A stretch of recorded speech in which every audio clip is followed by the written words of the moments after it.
Qu'est-ce que l'islam chiite?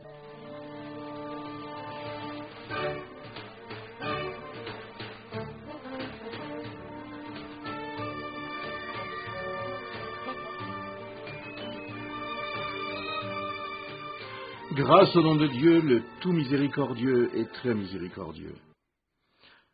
Chers auditeurs, comme son titre l'indique, cette série d'émissions a pour but de répondre à une question que nombre d'entre vous se posent ou se sont posées sans pouvoir y trouver de réponse pleinement satisfaisante. Qu'est donc ce chiisme dont on n'entendait pas parler jusqu'à il y a 30 ans?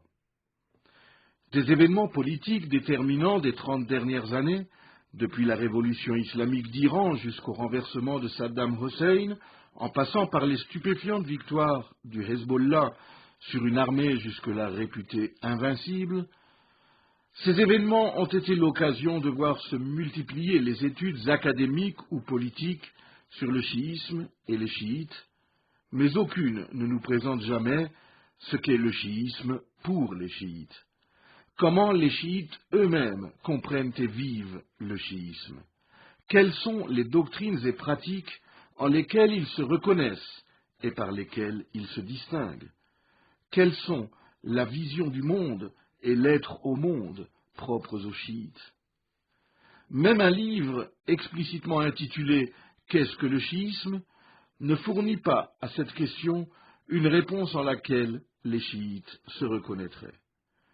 Or, telle est pourtant bien la première condition que doit remplir la présentation d'une religion, à savoir que ceux qui y adhèrent puissent en dire « Voilà ma religion, c'est bien là ce que je crois et ce que je vis ». Notre propos est donc de présenter de la manière la plus compréhensible possible pour un auditeur qui n'est pas chiite, la conception que les chiites eux-mêmes ont de leur religion et de son histoire, et la manière dont ils vivent leur religion au quotidien, tant dans leur pratique cultuelle que dans leur vie sociale.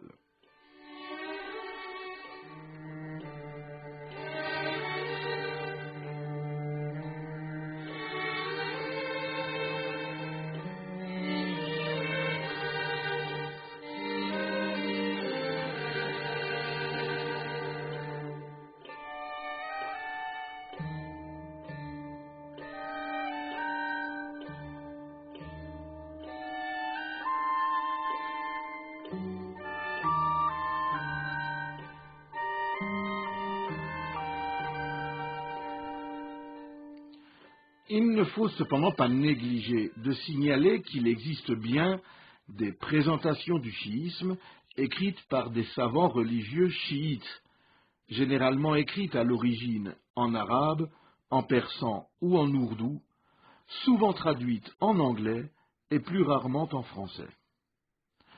Elles ont un peu le même but que celui qu'on se propose, puisqu'elles sont une présentation du chiisme par un chiite, savant religieux qui plus est. Seulement, elles s'adressent généralement à un autre public, qui est celui que connaît précisément l'auteur de ces ouvrages. Généralement, un public de musulmans sunnites, arabes ou indo-pakistanais. Ce qui fait que ces ouvrages sont difficilement lisibles pour quelqu'un qui ne possède pas le même fond culturel et cultuel que partage l'auteur de ces ouvrages et son lecteur présumé. Il n'y a donc pas grand intérêt de traduire de telles présentations, car elles ne pourraient finalement concerner que des gens déjà musulmans, comme des anglophones d'origine indo-pakistanaise ou des francophones d'origine arabo-berbère.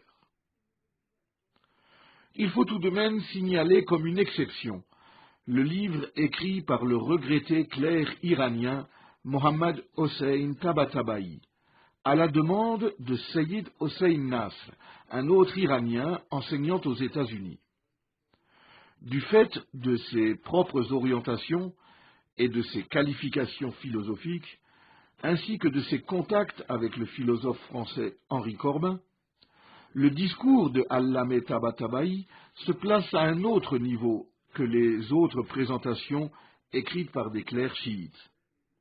Néanmoins, son titre, « Le chiisme dans l'islam », laisse entendre qu'elle s'adresse plutôt à un lecteur appartenant déjà au cadre général islamique, ou en tout cas en ayant déjà connaissance.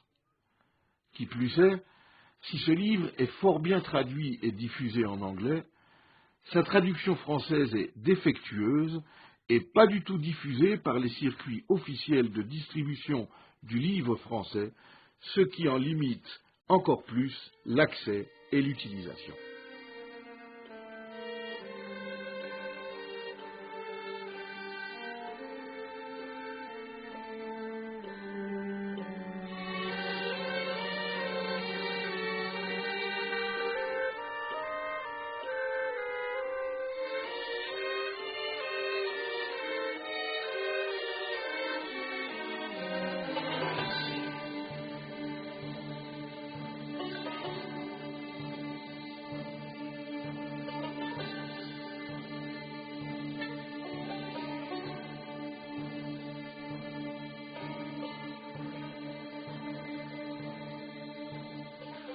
En fait, pour présenter le chiisme, ou toute autre religion d'ailleurs, à des personnes ne relèvement pas du même cadre culturel, mais en restant strictement fidèles à la vision de ceux qui adhèrent à cette religion, il faut résoudre un problème de communication qui dépasse largement celui de la langue et de la traduction, puisqu'il s'agit de présenter un univers culturel et spirituel à un autre qui n'a pas les mêmes références, ou en tout cas pas toutes. La seule démarche possible pour réussir ce transfert est celle qu'Henri Corbin qualifiait de phénoménologique, et qui consiste à, je le cite, sauver le phénomène tel qu'il se produit là où il se produit. Fin de citation. Le phénomène en question est un fait religieux, une foi. Or, le lieu où se produit le fait religieux, on l'a dit, c'est le cœur des fidèles, l'âme de ceux qui adhèrent à cette foi. Le fait religieux est donc par essence intérieur et subjectif. Il n'est pas dans les livres, les monuments, les rites, etc., mais dans l'esprit de ceux par et pour qui ces livres, ces monuments, ces rites, etc., prennent et ont un sens. Sans ces fidèles qui donnent vie et sens aux faits religieux, il ne reste plus que des vestiges qui sont dans le même rapport aux faits religieux qu'un cadavre à l'être vivant qu'il était avant de mourir. De même qu'en étudiant et disséquant ce cadavre, on ne pourra pas en restituer la vie, de même, en analysant et décortiquant les textes, rites et monuments d'une religion, on ne saura jamais saisir ce qu'en est la foi vivante.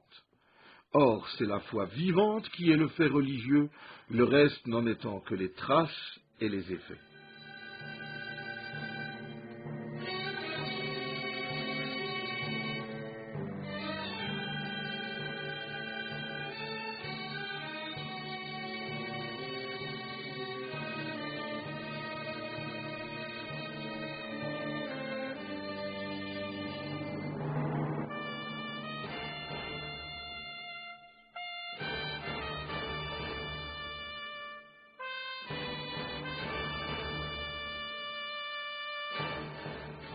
Comment alors entrer en contact avec cette foi vivante pour la connaître et la comprendre, puis essayer de la faire connaître et comprendre?